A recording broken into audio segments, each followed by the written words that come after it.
They say change is as good as a holiday, but in F1 there seems to be a lot of change happening all at once. With the sport's popularity booming due to a rise in awareness due to Netflix's drive to survive, and the world waking up to one of the best sports on the planet, one must ask themselves, is there just too much change in F1? Is the main driver entertainment or money? At the end of the day, we need to ensure that all changes made are to the better of the sport. What exactly are all the changes, and how do they affect F1 as a whole? Let's find out. First things first, we need to look at one of the biggest announcements, that being the increase of the 2023 calendar to 24 races. According to various news sources, F1 bosses and teams are not happy with the announcement of the 2023 race calendar. This has nothing to do with there being too many races in the schedule, we will look into that now, but rather with how it was announced. Traditionally, the announcement has always been jointly made between Liberty Media and the FIA, but on this occasion, the FIA did not inform Liberty Media of the release of the calendar. In the London offices, the staff, under the direction of Stefano Domenicali, learned of it without any notice. Adding insult to injury, FIA President Mohammed Ben Salim claimed credit for Formula One's longest ever calendar. In his statement, he said the addition of new venues and the retention of traditional events underlines the FIA's sound stewardship of the sport. Although the FIA does have the final word through the World Motorsport Council, that is more a case of rubber stamping the calendar that Liberty Media had put together. It is, the Italian publication claims, a spite that has not gone unnoticed. Now, enough of the FIA versus F1, let's take a look at if a 24-race calendar is too much or just right. The expansion of F1 to 24 races has allowed for some of the most cherished historical venues who were in danger of getting the axe to be retained and the opportunity to welcome back some past hosts.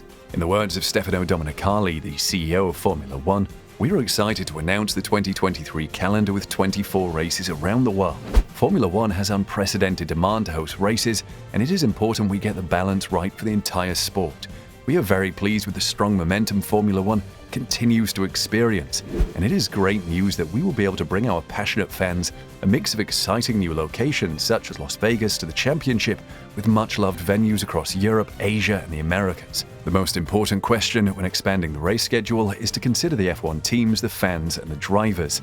For us, the fans, an increase in racing weekends sounds amazing. More races means more drama and a greater opportunity for us to watch our favorite teams in action.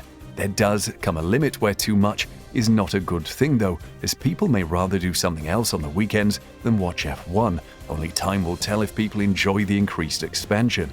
The greatest burden is that of the F1 teams and the drivers. The calendar has increased by 20% since 2017 and has some pretty heavy back-to-back weekends. Even if you loved your job and your boss said you need to work an extra 20%, would you?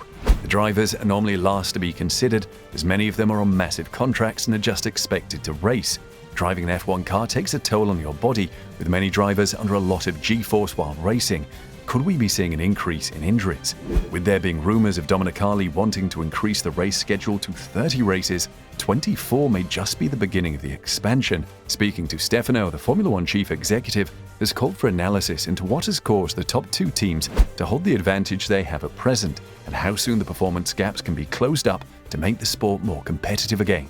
It is clear a championship with these gaps between first and second will not deliver the finale we saw last year, Domenicali told Italian media, quoted by motorsport.com. But despite this, we've already sold out the remaining Grand Prix on the calendar.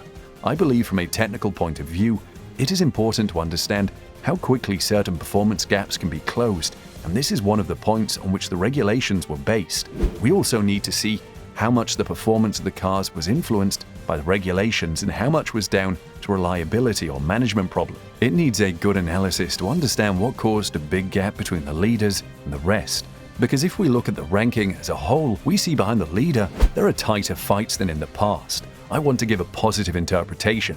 I believe in the next few years the regulations will lead to an even tighter reduction of the gap that currently exists between the leader and the rest. This holds an interesting topic because everyone wants to see a more competitive racing calendar, with position 1 to 6 all in with a chance of winning it. The issue will come into what changes need to be introduced. We don't want to repeat the porpoising issue we had in the beginning of the season, but we won't bore you with that. We do know of some changes F1 CEO Stefano Domenicali is proposing: shortened reverse grid races, new qualifying formats, and points for practice in his ongoing attempt to improve the spectacle of Formula One. The sprint race was only the first example of what could be improved, he told the Corriere della Sera. On a normal weekend, those comprising free practices, 1 and 2 on Friday, every session should give away points, or there should be single-lap qualifying, or qualifying for a different and shorter Saturday race instead of third practice, perhaps with a reverse grid mechanism. We are putting lots of things on the table. Many say no, but we have seen on some occasions the beauty of having shuffled grids more overtaking. We have an obligation to try it. I would like to always fight for something that is worth something for the title. After the success of the sprint races, these new changes may bring a breath of fresh air to the F1 weekend, and with the expanded format, could keep viewers entertained and increase the viewership over practice. It will not be the first time there has been changes in the F1, and certainly won't be the last. At the end of the day, it is not the F1 CEO that makes the changes, but the F1 Commission and the FIA. And judging by their reluctance to increase the number of sprint races, these last changes may go down like a lead balloon. Whether these changes are implemented or not, the key driver to consider is to ensure they increase viewership and fan entertainment. If they do this and are not just to increase revenue, then they're welcome. Now, the F1 silly season has been crazy this year, with many seats still up in the air, but one driver who looks to be missing out is Colton Herta, and it's not because of his driving skills, but rather his lack of a super license.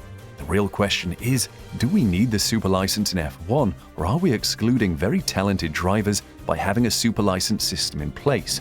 De Vries certainly thinks the changes are many arguments for the super license to be scrapped. De Vries told reporters that there are plenty of other drivers in the market that have the super license points, and the necessity is not necessarily that high to go and give someone a dispensation to give a super license. It will give an incorrect precedent and example to Formula 3 and Formula 2 championships, added the 27-year-old. I think it will be a shame if we jeopardize our system, and I also think it's unnecessary. It is widely agreed that there should be a super license, as we cannot just have anyone racing in F1, but the way in which points should be distributed may need to be updated to ensure F1 is getting the best drivers out there. Therefore, the problem is with the super license system. That doesn't mean it needs to be burned to the ground, it simply needs to be updated to allow for greater points to be given to races outside of F1. Are these changes or lack thereof in F1 making it better? Leave a comment.